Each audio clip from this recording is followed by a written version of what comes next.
Larry Phillips, candidate for King County.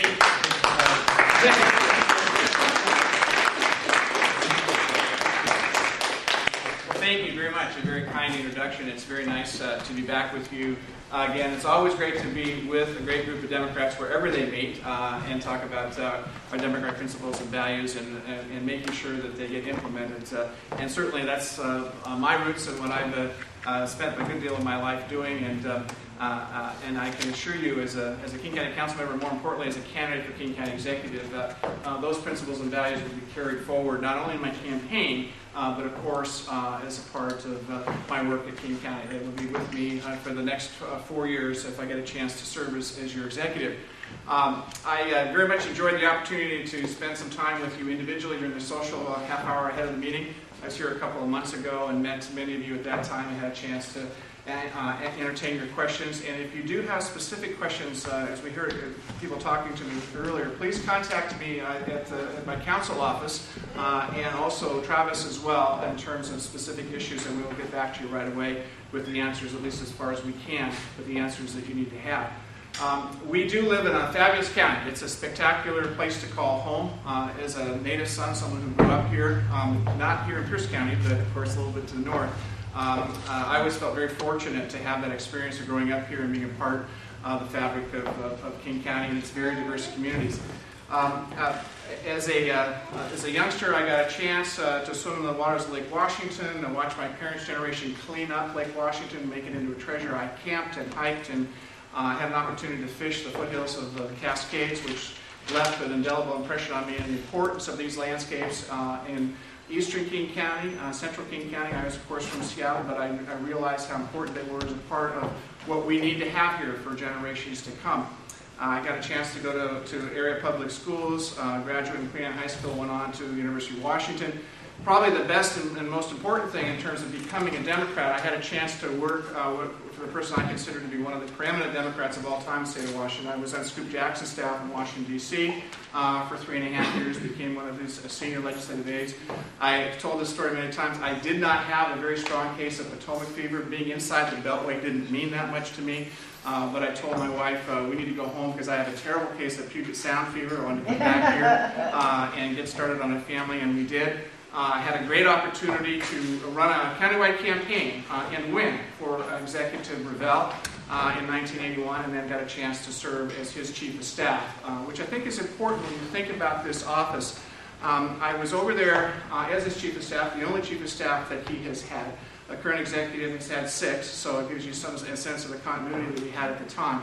I had a chance to be in the room when all the tough decisions were made. And I had as his chief of staff, I was responsible for executive hiring, so I've done through the management drill of looking for good people, hiring them, holding them accountable to get good things done, which we did. If you ask Executive Revelle today, the thing he's most proud of his term as county executive is the people that he hired to get the jobs done as department and division managers. But I had a chance to then go on from that, run a major downtown law firm as a consequence of moving on from the executive's office. Again, hiring good people, holding them accountable, getting them to get good things done for their clients and for the firm. Left there to go to the legislature, served there for 3 years in the House, at a time of great change, and we were able to bring about the State's Growth Management Act, get going with the Regional Transit Authority in terms of getting us to be less highly dependent than we are today, especially getting to and from work. Took on the oil companies with regard to oil spill prevention legislation in Puget Sound, and then had a chance to come back and be a member of the King County Council, where again I've taken some leadership roles which are important, I think, to everybody who cares about local and regional government and services we rely on in King County. I've chaired the budget committee 4 times, and each time it's been in crisis. We've gotten through it, stabilized services, made sure we prioritize things. Got a 9-0 vote each time, unanimous vote out of my council by working with them and the interests that my colleagues represent from across King County. And each time the budget was signed by our county executive into law, stabilizing an otherwise very difficult budget situation, often in crisis, as I mentioned. The only member of the King County Council in the history of the King County Council to chair the council 3 times in a row, and so I had that management experience again. Running the council again, it was during a crisis period, downsizing from 13 to 9 members. Yes, we had a difficult time of saying to 4 of you won't be here in a year or two. We got through that. I got re-elected to another term as chair. I love King County. You can see that I care about it. I have spent a great deal of time outside of my district, making sure that the diversity that we have in King County, the urban, suburban, rural communities are fairly represented. We're fairly unique in the country in that respect. Most counties, about 3,300 across the United States, most of our counties across the United States are rural.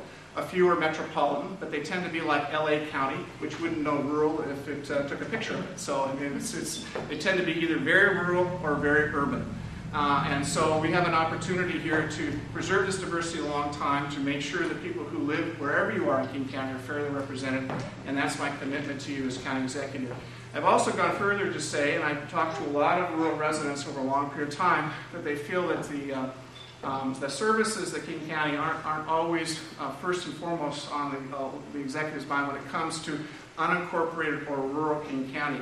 And I proposed a charter amendment, and if it isn't actually on the ballot or adopted by the people, I will do it anyway, which is to make sure that there is a deputy county executive at King County who will focus on unincorporated, specifically rural services, so that they won't be bothered with anything else. Just make sure that we can provide the service, every service we possibly can to rural and unincorporated King County. That position will be one of the first that I would fill as your county executive.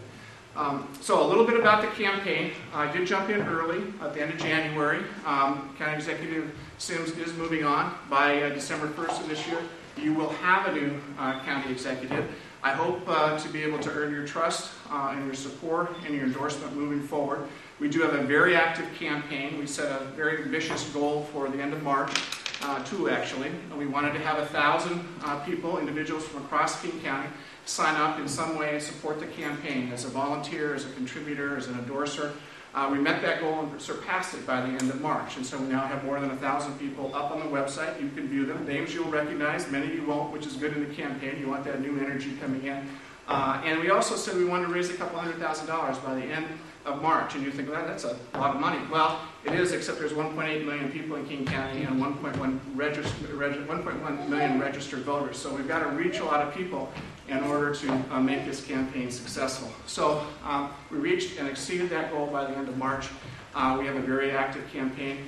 And I am working probably 16 hours a day, 7 days a week to get out and meet people like you, residents of King County who care about this community. Even those who live in Pierce County, you should care what happens in King because we do affect you.